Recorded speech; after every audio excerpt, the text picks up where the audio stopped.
When most of us picture institutional smart money, we usually imagine this invincible fortress, right? Like we picture cavernous rooms filled with elite quantitative analysts, billion-dollar risk models just humming on servers, and algorithms that never sleep, never second-guess themselves, and absolutely never panic. And to be perfectly honest, for years, that picture was kind of accurate.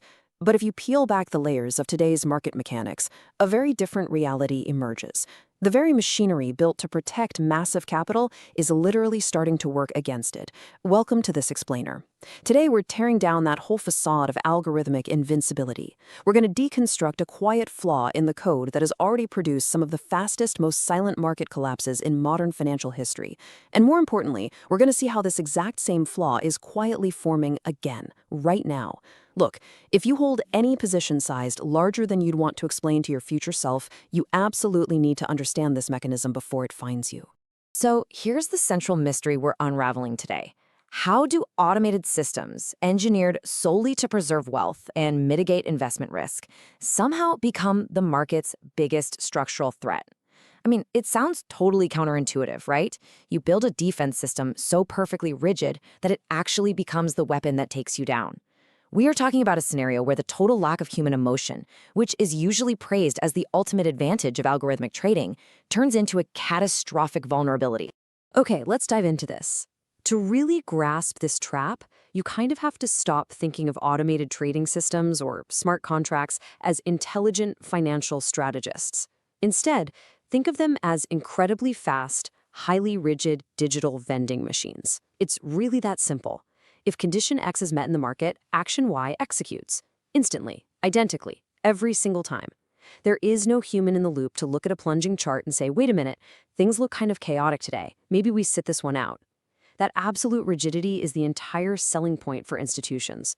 But under the precise right conditions, it's also the entire danger.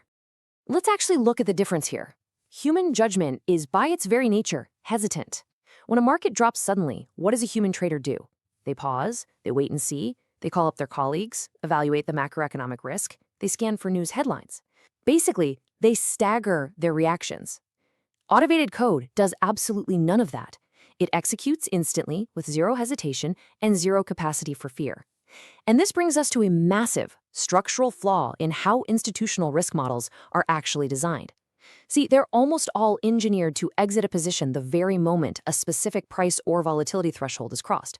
Because, for any single actor acting completely alone, that is the mathematically rational move to protect their own capital. But here is the fatal underlying assumption shared by virtually all of these sophisticated models. They all just assume that resting liquidity will be stable. They assume there's always going to be a cushion of real buyers and sellers waiting on the exchange's order book exactly when they need to exit. So what happens when that liquidity suddenly thins out? When all these rigid digital vending machines get their conditions met at the exact same time? Well, we get what is called a liquidity feedback loop. This isn't an accident, guys. It's a structural feature of modern market mechanics. It's a self-reinforcing collapse that compounds in literally seconds, driven entirely by synchronized automated systems rushing for the exact same narrow exit. And here's why it's so synchronized. Almost every major player in modern markets is running some slightly modified version of the exact same risk model. They're all watching the same thresholds, and they're wired into nearly identical market data feeds. So when that normal cushion of resting orders on an exchange quietly disappears, these systems do not politely take turns, they don't stagger their responses. Thousands of identical risk models fire at the exact same moment. There's no single decision maker choosing to wait, it is just correlated risk management. On an individual level, the code is working exactly as intended.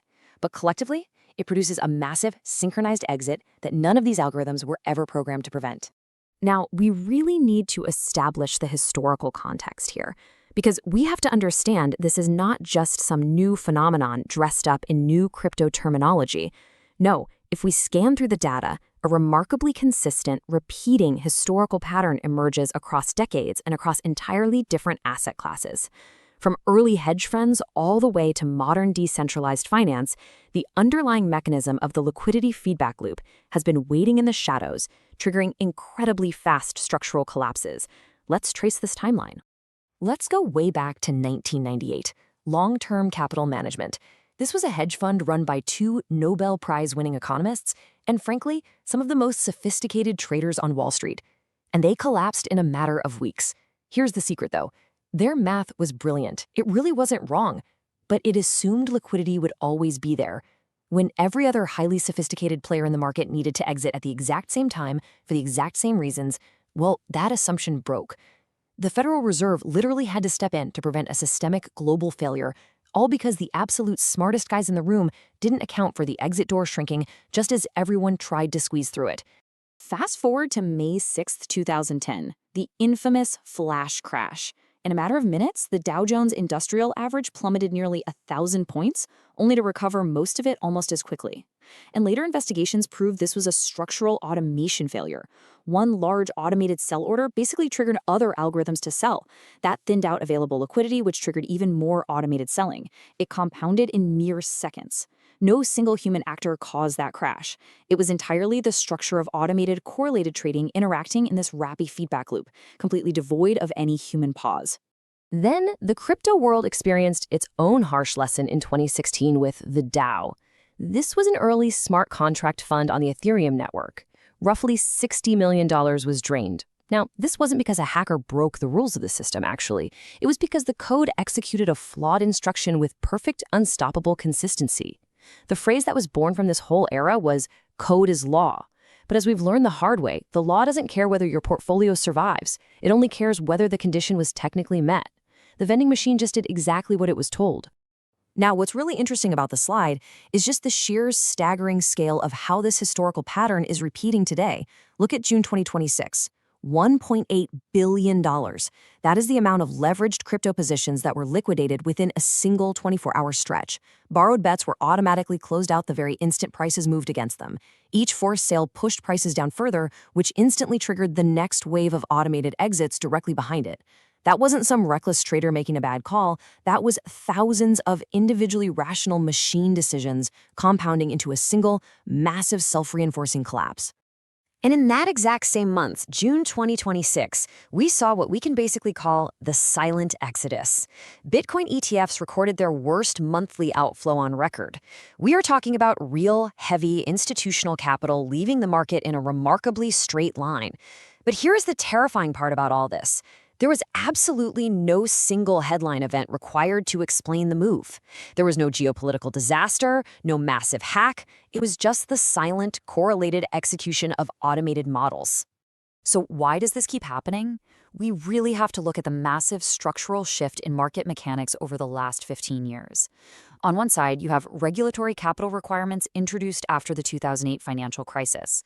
These rules made it way more expensive for traditional market-making firms to hold large inventories of assets. In effect, this structurally removed the human cushion that used to absorb sudden selling. On the other side, passive investment strategies and algorithmic trading now represent a completely dominant share of daily volume. So you have way more synchronized automated behavior and way less human liquidity standing in its way. That exact combination creates a market that is highly efficient 99% of the time and capable of astonishingly fast collapses the other 1%. Let's move to and see how this builds into an actual practical defense for your portfolio. Because listen, you cannot hedge against a machine-led flush by trying to time it. Anyone selling you a tool that claims it can predict the exact minute of a flash crash is, quite frankly, not being honest with you. True investment risk management here is about understanding the plumbing well enough to see the drain forming before the water actually starts moving. It's about knowing exactly where to look.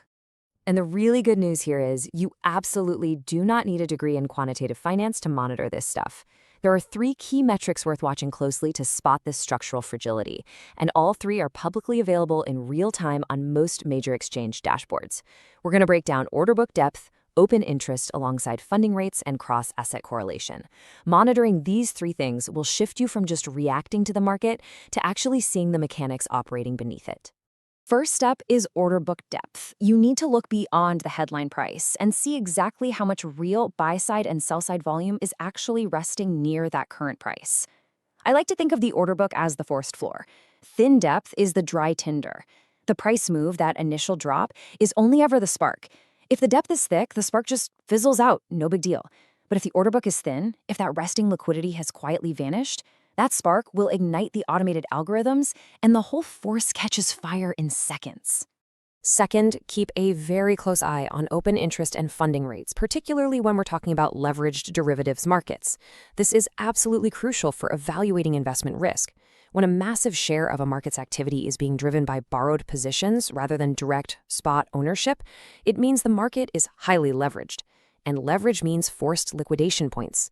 When open interest is soaring, it's basically telling you that there are far more forced sellers waiting quietly in line than it appears to from the surface price chart alone. They are all just waiting for their vending machine condition to be met. And this brilliantly illustrates the final metric, cross-asset correlation. This is where the systemic nature of the threat is fully revealed. You really need to watch for moments when seemingly unrelated assets, like traditional tech stocks, crypto, and other risk assets, all suddenly start moving in unusually tight lockstep with each other. When correlation spikes like that, it's often a glaring warning sign that the exact same automated players are driving multiple markets simultaneously. This is precisely the underlying condition that turned long-term capital management's unwind into a global event back in '98 and caused the 2010 flash crash. So when we pull all of these data points together, the true mechanism of modern market risk becomes incredibly clear. The danger was never really that institutions are reckless. It was never even that any single algorithm is poorly coded. The true structural danger is that a massive share of the entire market's risk management is built on the exact same underlying assumptions. And when those assumptions run out of runway all at once, there is absolutely zero human judgment left standing between the automated code and the exit door. Look, understanding this isn't about promoting fear, and it definitely isn't a reason to avoid investing altogether. It's about empowering you to see the actual mechanics clearly enough that the next version of this historical pattern stops being a shock and starts being something you can actually watch forming on the horizon. Which leaves us with one vital question to consider as you evaluate your own risk exposure in a market dominated by rigid digital vending machines. The next time liquidity dries up and the code universally rushes the exit, will independent human judgment be there to save your portfolio, or will you be caught in the loop? Think on that. Thanks for joining me for this explainer, and I'll catch you in the next one.